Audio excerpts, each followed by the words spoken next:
All right, Coach. I know Darius, like you said on the post game, I knocked knees or something late in that Iowa State game. I know he didn't play down the stretch. Do you have an update on his status? Will he be ready to go tomorrow?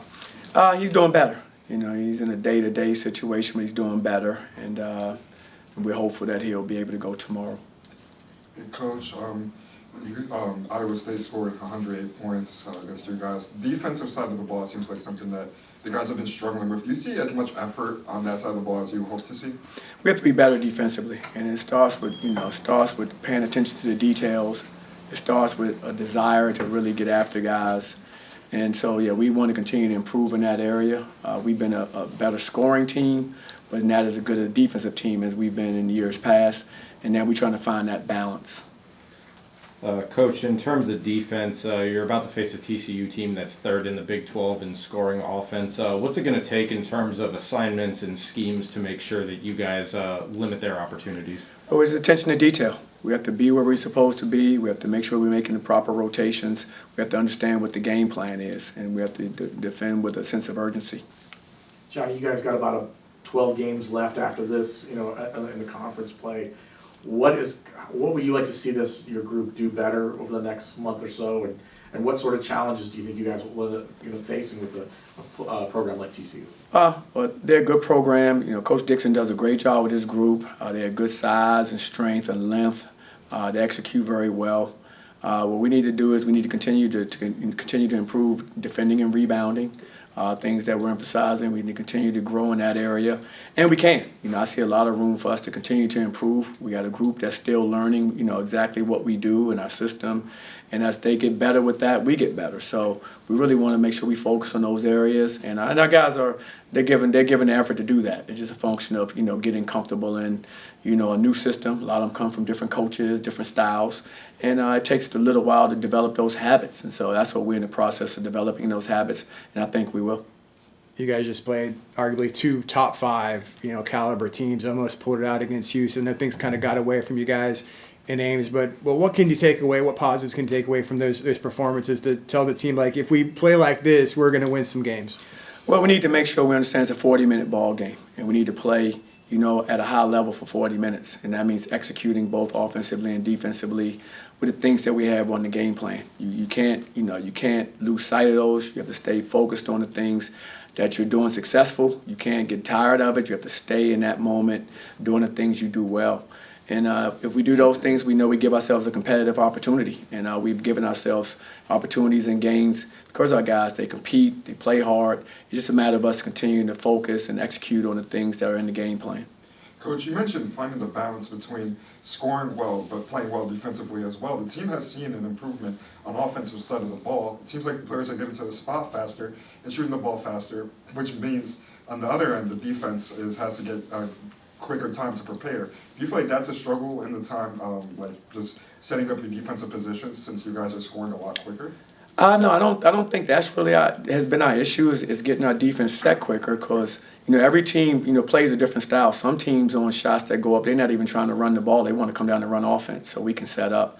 Other teams, they want to play out of transition. So it just depends on the team you're playing.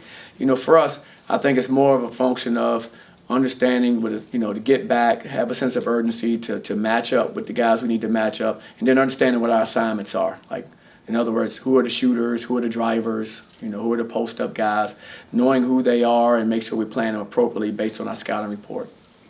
Mikey Williams has seen his role increase. How would you evaluate his growth, especially in these big-time road environments like Ames? I think he's getting better and better every game. He's getting more comfortable. Like I said, for Mikey, it's a function of getting out there daily in practice and competing, learning our system, and then applying it to the games. As he continues to do that, he's only going to continue to improve. And I've said it from day one. He's a very talented young man. His is just that being able to be out there so that he can get the reps necessary to continue to improve and be able to help our team. Johnny, you guys had 19 turnovers at Iowa State. How disappointing is that for your team? I mean, and how much of that is just a symptom of what Iowa State was able to do defensively? Well, I always give credit to the other team. Like I said before, I give credit to Iowa State.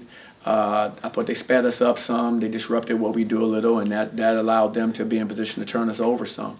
And we have to be stronger with the basketball. We have to be, we have to value possessions more than we value possessions. But it starts with them. They were, they were the aggressors. They end up, forcing turnovers and making those plays. That's kind of what we like to do. And the tables were turned a little bit on us up in Ames. So we have to do a better job of taking care of the basketball, better job of valuing it, and understanding that teams are going to try to do the same things that we try to do, and that's try to turn you over. Jamie Dixon has obviously been at TCU for a long time. You guys went on the road towards the end of last season and won there. This will be the first time you play him this year. What stands out about Jamie Dixon teams, and what stands out about this particular TCU team?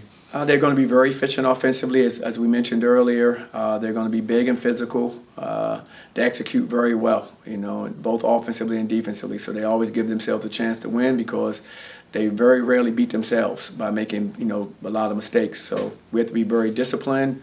We have to be precise at what we do. Our attention to detail is going to be important in this game. Are there some players in the scouting report that really stand out from TCU to you? Well, yeah, absolutely. The guards, Alette stands out. Reynolds stands out. Those two players, Uday, actually from Orlando, their center.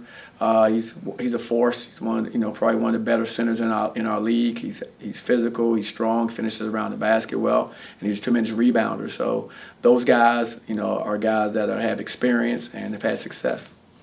Jordan, Ivy Curry's coming off of a season-high 24 points against Iowa State. What did you like about his game that night, and how do you feel like maybe that confidence can translate over as you get into the weekend?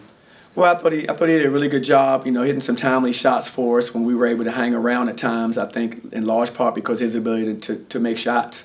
And that's something that he's capable of doing. He's done it for us throughout the season at different points. And he needs to continue to build off of that. This is his first go-around in Big 12 basketball. League-wise, he's leveled up into a league now that's, probably a little more challenging. And you grow. I mean, we all do. I had to grow last year in this league, and I'm still growing. He had to grow from his transition to this league now as well.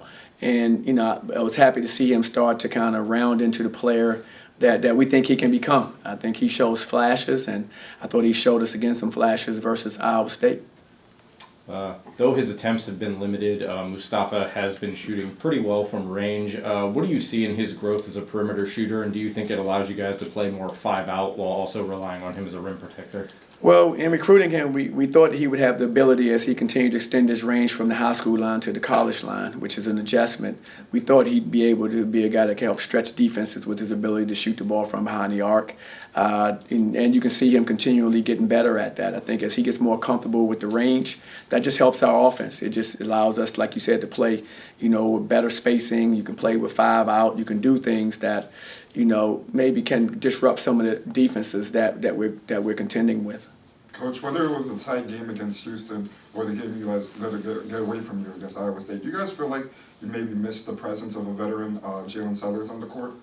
I'm always, into the moment, and of course it'd be great to have Jalen back, but he hadn't really been with us that much, and so my mind has been concentrating on the guys that we have. Definitely, are we better with a Jalen or without him? I think we're better with a Jalen, but I've really focused on the guys that are out there and trying to pour into them as much as I can, so we can stay focused on one game at a time. And to follow up on that, how's he doing? How's his rehab process? Still day to day, still working on getting healthy, and it's just part of his process. Mikey Williams, obviously, game by game, continues to get more comfortable with your system out there. Played a bunch, obviously, this past game too. What have you liked about his development thus far? As you learn your players, the big thing I like, about Mikey and watching him is his competitive spirit. He comes out with a great spirit to compete. He loves to play the game, and more than that, he loves to compete at the game, and that's what you want to see. And so you can build off of that. Talent is one thing, but it's how you use that talent. Are you a competitor?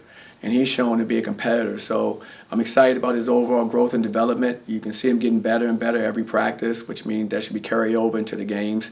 And the kid, like I said earlier, he has a lot of talent. It just needs to continue to be developed. Johnny, we've talked about Mustafa. Obviously, he's a guy who should be playing in high school. You mentioned, at this point, as a senior.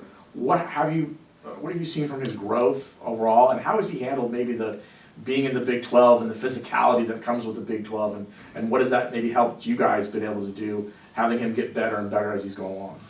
Well, I think the thing that I've seen him do more and more as we've gone from the summer to now is just his activity. He's a more active player. On both sides of the basketball, he makes more plays. He's involved with more plays because of his activity. And then, of course, he's going to continue to get stronger and continue to adjust in how to guard and play, you know, in the Big 12. That's just going to happen with experience. And so he's gaining experience each game he plays. And so I think he's going to only continue to improve in those areas with the physicality, with the pace of play, like I said before. All those things are going to come. He's seeing it for the first time. And, you know, you're just not going to just, you know, flip a switch and all of a sudden you've got it. You know, it's a process. And so I think he's getting better. You know, I've seen him take huge strides from the summer to now in his strength, in his weight gain. It's still a process. He's not there yet, but you can see him getting there. You can envision where he'll be as he continues to play throughout the season and continue to play into the future. As he gets more comfortable, do you feel like the need to want to put more, maybe try to put more on his shoulders, or you pretty much want to keep him where he's at, so to speak? No, as he continues to grow his game, then we'll continue to put more on his shoulders. I think, you know, I'm never one to hold players back. You know, I had Taylor, and you saw how, you know, how we worked with him and how we helped to continue his development. And it'll be the same way with Mustafa. We'll continue to put more on him because he can carry more. And the more he can carry, the more he helps our team. Coach, we kind of touched on this with you last week. Not only are you guys dealing with some of the injury bug, but just the general illnesses that go around this time of year. What is the general state of the team's health, and how difficult is it when you have so many road games, dealing with airports, lack of rest? Like, how is everyone doing, and how do you guys manage that? It's part of the process. You know, it's you know, you're going to go through those. I think every team is going to battle that at some point in time. You know, we're getting healthier, you know, with regards to any kind of sicknesses. It's just part of it. You know, a lot of travel, as you mentioned, a lot of, you know, overnight flights. So what you have to do is you have to just, you know, take care of yourself, wash your hands, you know, make sure that you're eating properly, getting your rest as best you can to try to stay as healthy as possible. You know, everyone's best ability is their availability. And so we want to try to keep these young guys as healthy as possible so that they can come out and contribute. Coach, obviously you guys are coming off of back-to-back losses. Do you feel like there's a sense of urgency by the guys right now to protect home court and avoid 3? No, absolutely. I think our guys understand the importance of, you know, protecting our home court. We want to have a great environment here, and we want, you know, I guess our fans, you know, our fans have been terrific. Our student section has been amazing, and we're going to continue to, you know, go out there and put our best foot forward for them. We're going to continue to go out there and compete at a high level for them because that they're deserving of that. Our community is deserving of that. So we have to do our part, and our community has done a great job of rallying around us. All set? Thank you, Coach. Okay, Sorry, thanks. All right, guys. Thank you.